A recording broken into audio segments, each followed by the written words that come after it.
हाँ जी। मैडम 7वीं से लेके 12 स्थान वाले मुनि, 7वीं ठीक से लेके 12 स्थान वाले शुद्ध दिगंबर मुनि होते हैं। ठीक है, 3 आंसर आ गए हैं। एक छठा, एक ने 6th गुण स्थान कहा है, एक ने 7वां गुण स्थान कहा है, और एक ने 7वें से लेकर 12वें तक का। और किसी का कोई आंसर हो तो बोलिए।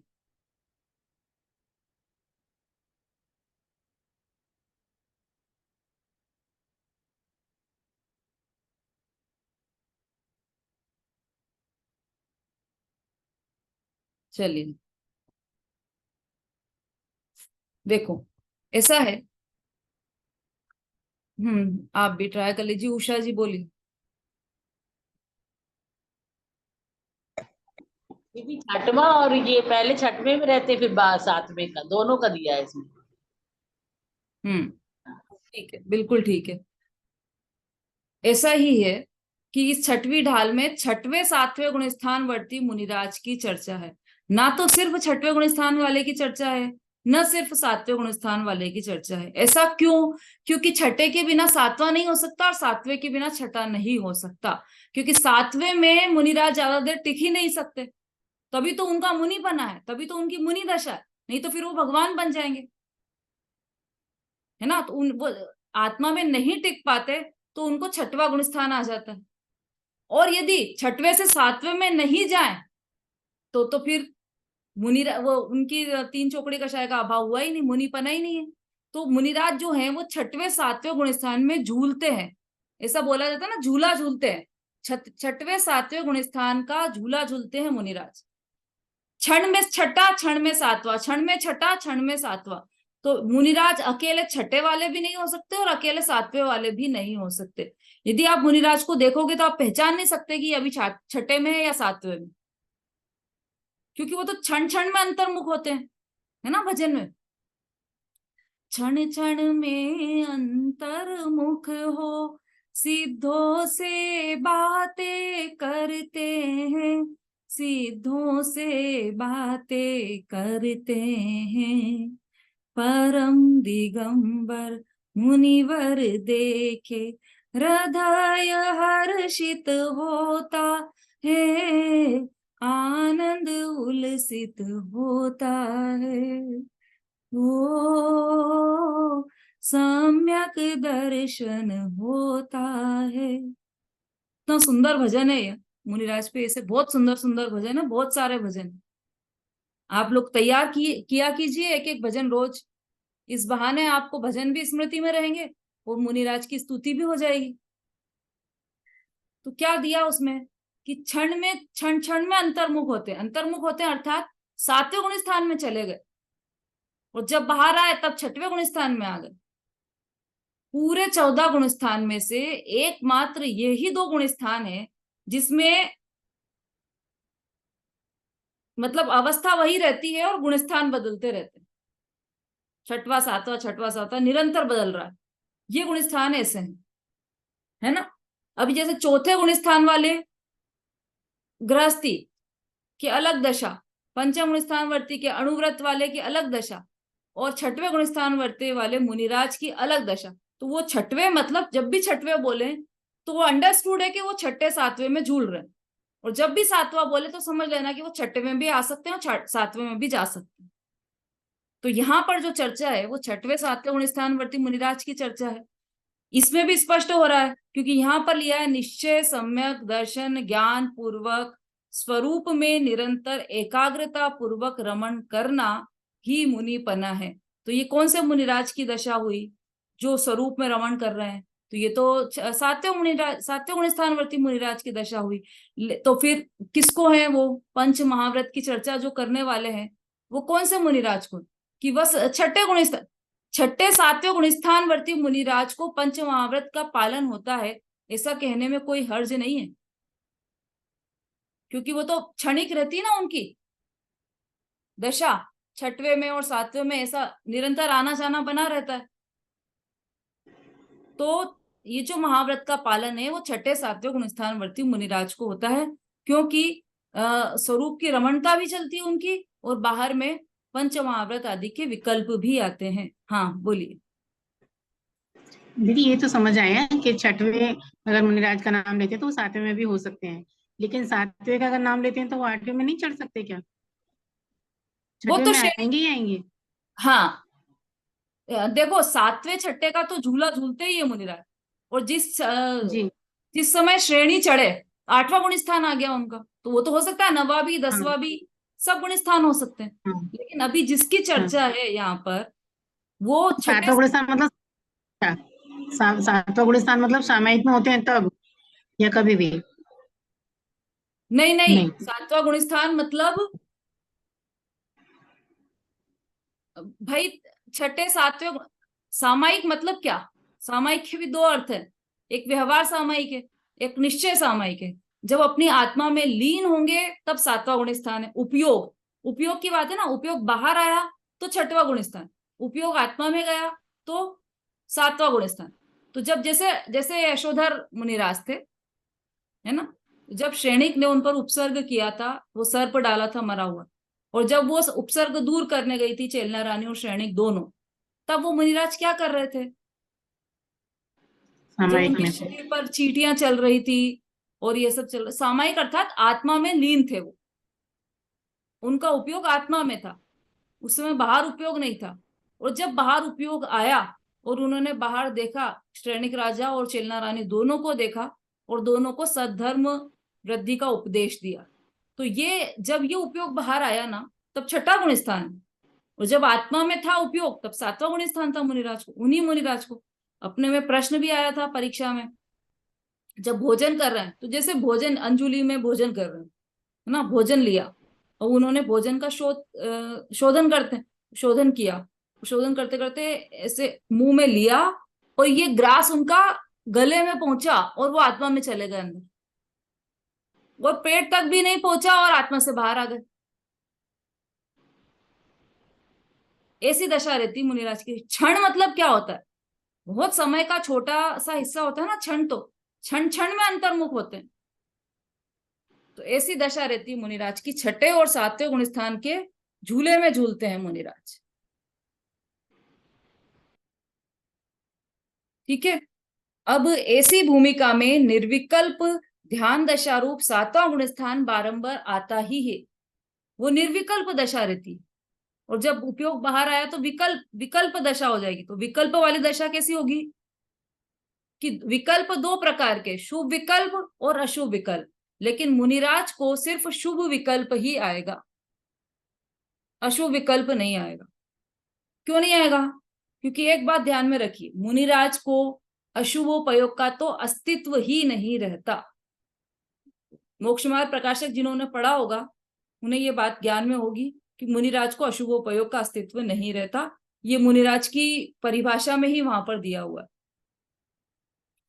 छठवें गुण स्थान के समय उन्हें, ये देखो, जब निर्विकल्प ध्यान दशा थी, मतलब जब आत्मा में लीन थे, तब तो था सातवां गुण स्थान। और छठवें गुण स्थान के समय उन्हें जब उपयोग बाहर आया, तो बाहर आएगा तो पंच महाव्रत, नग्नता, समिति आदि 28 मूल गुण के शुद्ध नहीं शुभ भाव होते हैं, किंतु उसे वे धर्म नहीं मानते, तथा उस काल भी उन्हें तीन कषाय चौकड़ी के अभाव रूप शुद्ध परिणति निरंतर वर्तती ही रहती है। हाँ, कैसी दशा है देखो, तीन चौकड़ी कषाय का अभाव हो गया ना मुनिराज के, अनंतानुबंधी, अप्रत्याख्यान और प्रत्याख्यान संबंधी तीन चौकड़ी कषाय का अभाव हो गया मुनिराज के। अब जब मुनिराज आत्मा में लीन है, तब भी उन्हें तीन चौकड़ी कषाय का अभाव है, और जब मुनिराज पीछे से ऐसे कर रहे हैं या आहार ग्रहण कर रहे हैं मुनिराज, तब भी उनको तीन चौकड़ी कषाय का अभाव। दोनों ही दशा में तीन चौकड़ी कषाय का अभाव। बहुत विचित्र लगती है बात, कहाँ तो आत्मा में लीन है और कहाँ तो आहार कर रहे हैं, इतनी अलग अलग दशा है, पर अंदर में तो तीन चौकड़ी कषाय का अभाव दोनों में ही वर्त रहा है। एक शुद्ध परिणति की धारा उनकी निरंतर चल रही है। तीन चौकड़ी कषाय का जो अभाव हुआ है, उसकी जो शांति है, उस शांति की धारा मुनिराज के अंदर में निरंतर चल रही है। चाहे वो आहार करें, चाहे वो देव पूजा करें, चाहे वो आत्मा में लीन रहे, तीन चौकड़ी कषाय के अभाव जितनी शांति उनकी हमेशा रहेगी। हाँ बोली। दीदी जैसे छठवें और जैसे ये लिखा है निश्चय सम्यक दर्शन ज्ञान पूर्वक निरंतर मतलब मुनिपना है रमण, ये जो मुनिराज की परिभाषा बताइए, तो क्या ये 8वें और 9वें गुण स्थान में भी तो यही परिभाषा रहती होगी ना? हाँ 9वें 8वें 9वें 10वें में यही परिभाषा रहेगी यही है। देखो, निश्चय सम्यक दर्शन ज्ञान पूर्वक स्वरूप में निरंतर एकाग्रता पूर्वक रमण करना, तो उसमें रमणता की और उग्रता हो गई 8वें गुण स्थान में। तो मुनिपना तो है ही ना, 8वें में रहे, 9वें में रहे या 10वें में रहे, मुनि है तो वो मुनिराज ही ना। अभी वो अरहंत परमेष्टि और सिद्ध परमेष्टि तो बने नहीं है वो। तो मुनिराज की सबकी परिभाषा यही है, एक ही है। तो 8वें 9वें गुण स्थान में भी तो वो रमणता तो मतलब मुनि मतलब अंदर ही कर रहे होंगे ना, निश्चय दर्शन सम्यक दर्शन ज्ञान पूर्वक रमणता तो अंदर ही होगी ना। हाँ है ना। तो श्रेणी चढ़ते समय ऐसा क्या होता होगा, जैसे 8वें में चढ़े तो क्या हो जाता है, 9वें में चढ़े तो 10वें, तो रमणता तो सम्यक दर्शन ज्ञान चरित्र की एकता तो है ही, उसके अतिरिक्त तो और क्या होता होगा, जैसे 8वें 9वें 10वें गुण स्थान में? देखो, सम्यक दर्शन ज्ञान चारित्र की उत्पत्ति कब हो गई, कौन से गुण स्थान में हुई, बताओ। वो तो चौथे गुण स्थान में ही चौथे में सम्यक हो गई। दर्शन ज्ञान। हाँ चौथे में हो गई ना, बिल्कुल ठीक है। चौथे में हो गई सम्यक दर्शन ज्ञान चारित्र की उत्पत्ति, है ना। अब 5वें में क्या किया फिर उन्होंने, फिर छठे में क्या किया कि लीनता बढ़ती ही जा रही है। अब इतनी आत्मा में एकाग्रता का समय बढ़ गया, लीनता बढ़ गई, और इधर लीनता बढ़ रही है और उधर कषायों का अभाव होते जा रहा है। ऐसे ही इधर छठे गुण स्थान में भी जितनी लीनता, उससे ज्यादा 8वें गुण स्थान में लीनता बढ़ गई। इतनी लीनता बढ़ गई कि वो श्रेणी चढ़ गए। यदि छाई छपक श्रेणी उपशम श्रेणी दोनों में से कोई भी श्रेणी चढ़े, तो आत्मा की लीनता पूर्वक ही वो श्रेणी चढ़े। लीनता का बढ़ना ही ये मोक्ष मार्ग है पूरा। आत्मा में जितनी जितनी लीनता होती जाएगी, उतनी उतनी कषायों का अभाव होता जाएगा और मोक्ष मार्ग की ओर अग्रसर होते जाएंगे। जो संतुलन कसाय दीदी वही तो कम होती जाएगी ना, इनको 3 तो हो ही है, बस तीन एक तो हो गई। संतुलन रहे, उसी में हाँ कमी होती जाएगी मतलब ना। हाँ, वो बिल्कुल, उसके 4 पार्ट है ना, क्रोध मान माया लोभ।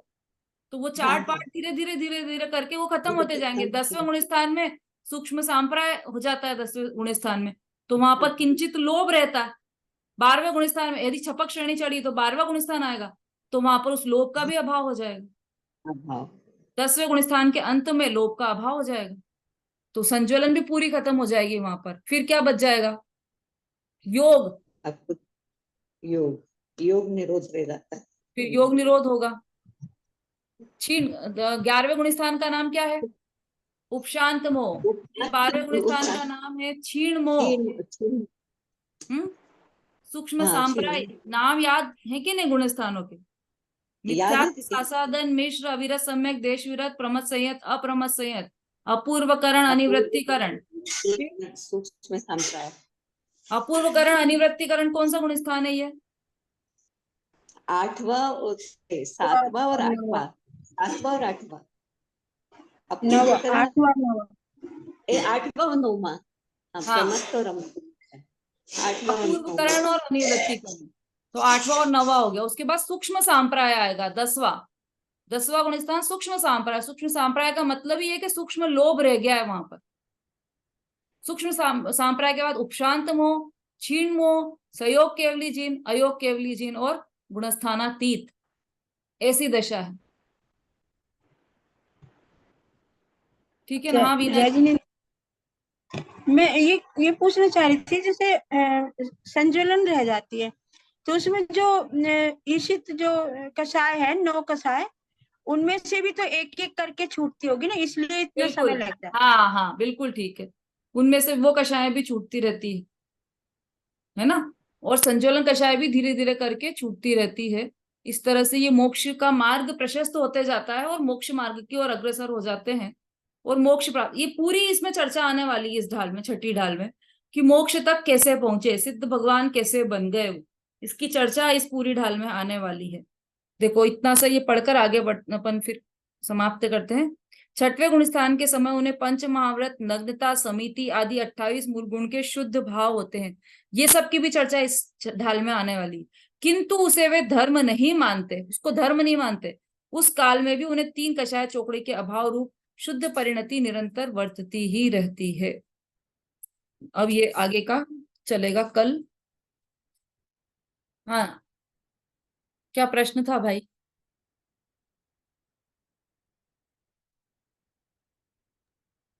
दीदी मेरा प्रश्न ये था कि जब हमने तत्व के बारे में पढ़ा था तो बोले मुख्य रूप से 2 तत्व हैं, जीव और अजीव, और आश्रव, बंध, संवर ये उनके पर्याय हैं। तो फिर पर्याय में कैसे 12 भावनाओं का चिंतन चलेगा? वो थोड़ा सा मेरा विकल्प, पूरा दिन मेरा यही विकल्प चलता रहा, तो मुझे हमने कहा दीदी से पूछ लेंगे। देखो, अपन ने 7 हाँ, तत्वों की भी जब चर्चा की थी तो उसमें संवर तत्व आया था, हाँ, है ना? क्या लाइन है उस संवर तत्व की?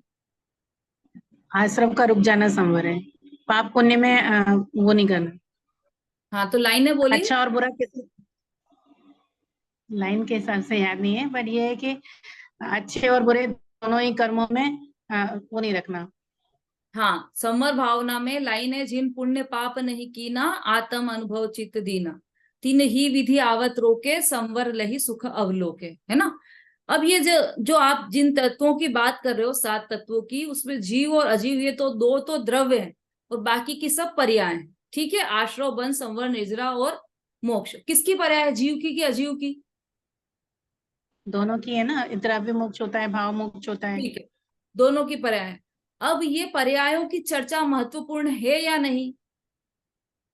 कि बहुत महत्वपूर्ण है पर्यायों की चर्चा। ऐसा नहीं कि पर्याय है तो उसकी चर्चा महत्वपूर्ण नहीं है, क्योंकि जितना भी दुख है वो पर्याय में है, और जो भी सुख प्रकट करना है वो पर्याय में प्रकट करना है। द्रव्य तो अनादि अनंत सुख स्वरूप था, है और रहेगा, तो द्रव्य में तो कुछ चेंज करना नहीं है। चेंज कहाँ करना है? कि पर्याय में करना है। मतलब सारा वर्क पर्याय का है, पर्याय में ही करना है, होना है। ठीक, अब पर्याय में जो वर्क होना है उसमें आश्रव और बंध का तो करना है अभाव, और संवर निर्जरा को करना है उत्पन्न। हमने जो हे और उपादेय की चर्चा की थी उसमें संवर तत्व को क्या बताया था? एक देश उपाय, प्रकट करने योग्य एक देश उपादेय। ठीक है, प्रकट करने हाँ। योग्य, आश्रय करने योग्य तो एकमात्र जीव तत्व है, तो जो संवर तत्व है वो प्रकट करने योग्य, तो वो प्रकट कर रहे हैं ना, अपन करना है ना, हमें संवर तत्व प्रकट करना है। अब ये जो संवर तत्व जो चतुर्थ गुण स्थान से प्रारंभ हुआ, इसकी उत्पत्ति संवर की चतुर्थ गुण स्थान में हुई, आत्मानुभव पूर्वक। तो जब संवर तत्व प्रकट हुआ और उसकी वृद्धि होती गई, फिर आगे के गुण स्थानों में उसकी वृद्धि होती गई। जब जो 5वीं ढाल में हमने 12 भावनाओं का चिंतन किया, या 5वें गुण स्थान में या 6वें गुण स्थान में इन 12 भावनाओं का चिंतन किया, तो वो जो संवर तत्व रूप परिणति चल रही थी हमारी, क्या है संवर तत्व रूप परिणति? की निश्चय सम्यक दर्शन ही संवर परिणति है, और कुछ अलग नहीं है। या ये कहें कि वीतराग भाव रूप परिणति ही संवर तत्व है, तो वो कोई अतिशयोक्ति नहीं उसमें। तो वो जो संवर की जो प्रारंभ हुआ था उसकी वृद्धि हुई, और 12 भावनाओं के चिंतन से उसकी और ज्यादा वृद्धि हुई। 12 भावनाओं का चिंतन में हमने पहली ही लाइन में क्या पढ़ा था?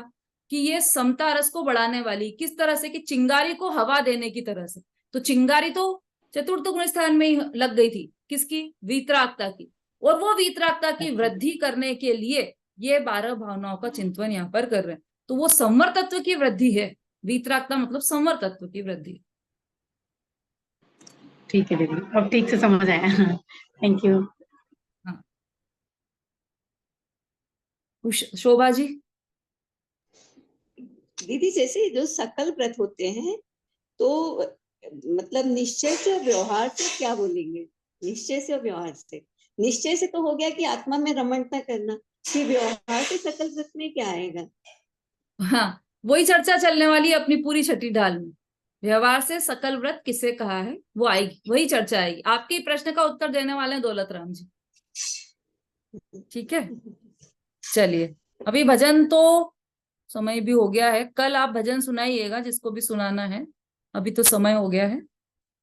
जावाणी के ज्ञान से सूझे लोकालोक, सो वाणी मस्तक नमो सदा देते हूँ ढोक। बोलिए जिनवाणी माता की जय।